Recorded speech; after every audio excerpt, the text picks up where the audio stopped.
Hey guys, welcome back to the channel, and before we get into the content of this particular video, if you haven't already, don't forget to subscribe to the channel, and while you're at it, throw a like on this particular video if you want to support me in getting the word out there about the evidence-based approach of integrating dialectical behaviour therapy and schema therapy to once and for all effectively change those maladaptive behaviours that most of us seem to use when we're dealing with our uncomfortable emotional experiences. Yes!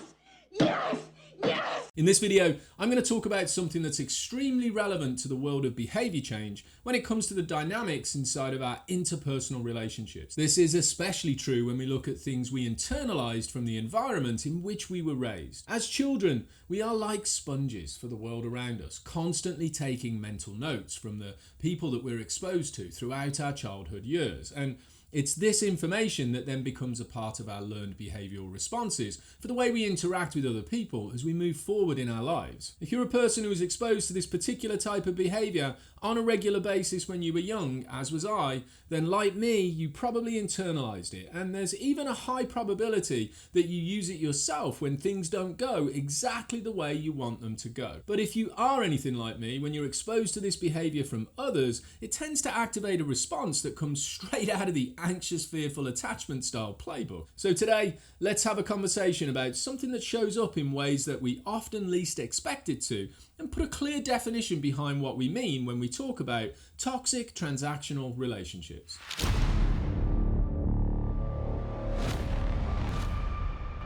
So the word toxic is thrown around all the time when people are describing their uncomfortable emotional experiences, but it's important to recognise that the toxic aspect of absolutely anything we're looking at is only justified if our story about the situation lines up with what's actually going on. For example, toxic shame is a term that we hear a lot these days, but shame itself is only toxic if the emotional experience is being generated by a story that does not line up with actuality. If the story about the situation is accurate and we're being the person behaving a certain way that warrants the emotional activation, then the experience is just plain old shame, which, like all of our emotions, is a necessary emotional experience that we need to first recognise, then embrace so that we can work on how we're actually behaving in the current situation where we're feeling the justified emotion. This is exactly the same when we look at the term transactional relationships. Sometimes the transactional aspect of the dynamic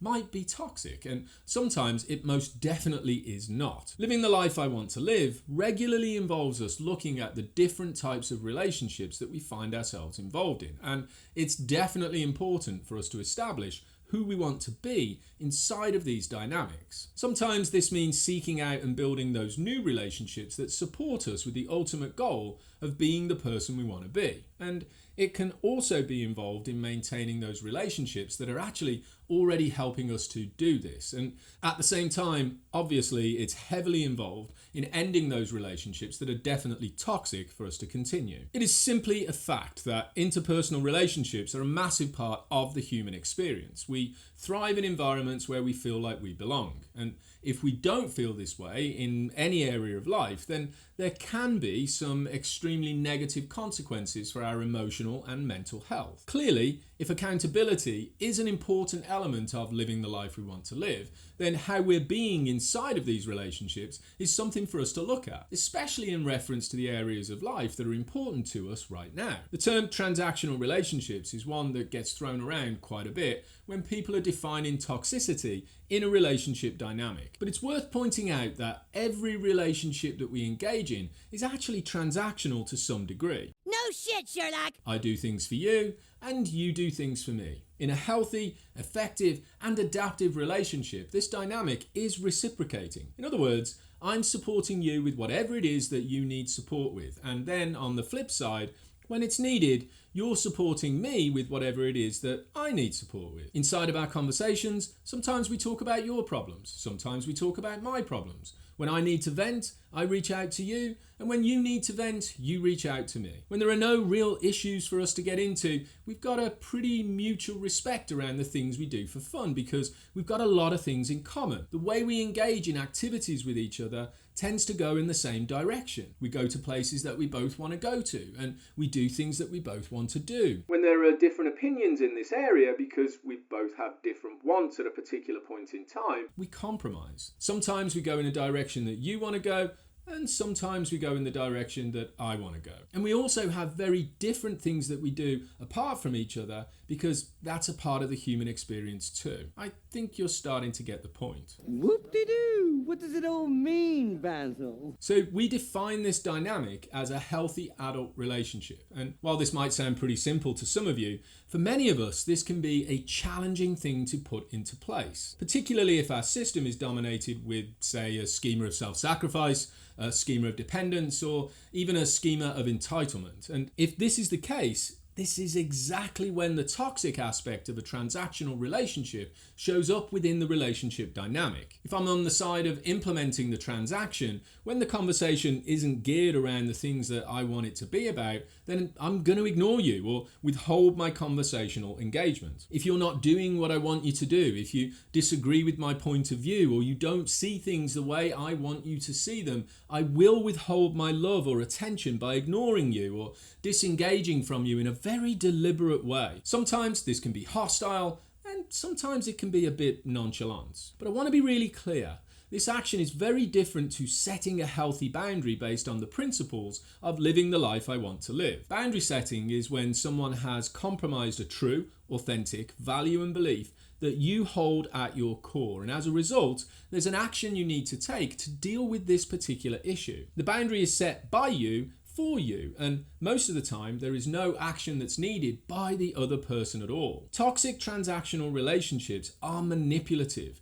The intention behind the behavior is to get you to do what I want you to do by withholding my love till you see things my way. Once you do see things my way, then I'm going to re-engage with all of my enthusiasm, providing you the love you're craving in the relationship dynamic. This behavior can play havoc with people who have an anxious, fearful attachment style, as it causes the system to go into a state of distress and activates a behavior that has us scrambling around, people-pleasing like crazy, and submitting to the dynamic trying to meet our unmet needs. This was actually a style of manipulation that I was incredibly susceptible to, as it was something I was exposed to at an early age. When it kicked in, I would spiral into a way of thinking that added meaning to the dynamic that actually made it all about me. It was my fault. I had done something wrong, and this only happened because of my own defectiveness. As a result, we have to people please, do what they want, and in some cases, beg and plead the person to tell us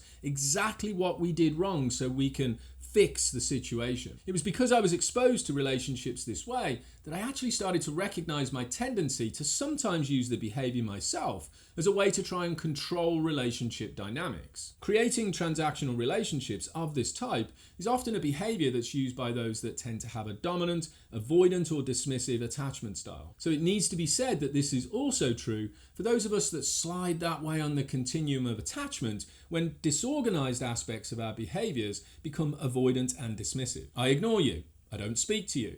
I might even pretend you don't exist, and I keep doing this until you give me what it is that I want. And at that point, I will give you exactly what it is that you're looking for to meet your unmet need. Sometimes this is attention, sometimes it's my love, and sometimes it's some kind of physical connection. Whatever it is, I'm not going to give it to you until you are compliant to the way I want you to be. If you don't comply with my wishes, then this relationship is simply dead to me, and I want nothing to do with you moving forward. Pretty black and white, right? Oh, you better believe it. As I said, I was someone that spent time on both sides of this dynamic, so I completely understand the way it makes each person feel, and I can definitely empathize with how it makes each person act. The manipulative nature of this transactional relationship is what makes it toxic by definition. And remember, definitions are incredibly important. There is nothing reciprocal about this transactional dynamic. On one side, it's filled with an entitled, selfish, and rigid point of view.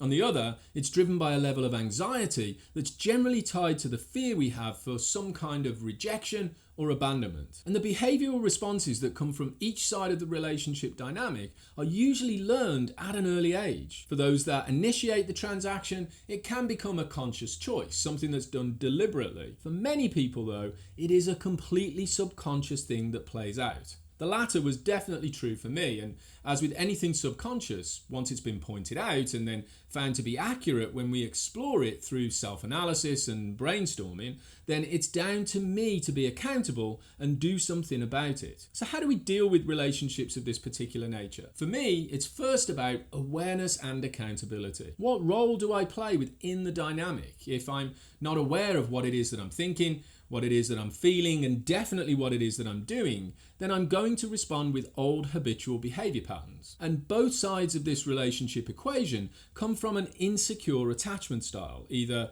anxious fearful, avoidant dismissive, or disorganized. And once we have awareness for this, then it's about developing the capacity to change the point of view and manage the mode of behavior that just wants to react. Am I trying to control the relationship by ignoring the other person, manipulating the situation, waiting for them to do what I want them to do before I engage with them in any particular way? Or am I anxious and afraid, feeling the very real pain of abandonment and rejection, wanting to jump into action to fix what I did wrong? From a DBT and schema therapy approach, learning what it means to manage our behavioural responses can be observed in those that respond from a secure attachment style. When faced with this behaviour, people who are secure within themselves recognise this dynamic for exactly what it is. They step back from the toxicity without any resentment, animosity, or belief that it has absolutely anything to do with them at all. They set a healthy boundary and disengage from the toxic dynamic. And when I started to recognize this, I had to learn to do it right from scratch because I basically didn't internalize these skills when I was a kid. And while this definitely sucks, if I want to make these changes, I have to start with accepting accountability for the things that I have to do. Understanding, recognizing and building awareness for the distress that comes into my system when I'm faced with this emotional experience. Practicing how we deal with these uncomfortable feelings by building the distress tolerance skills into our daily schedule.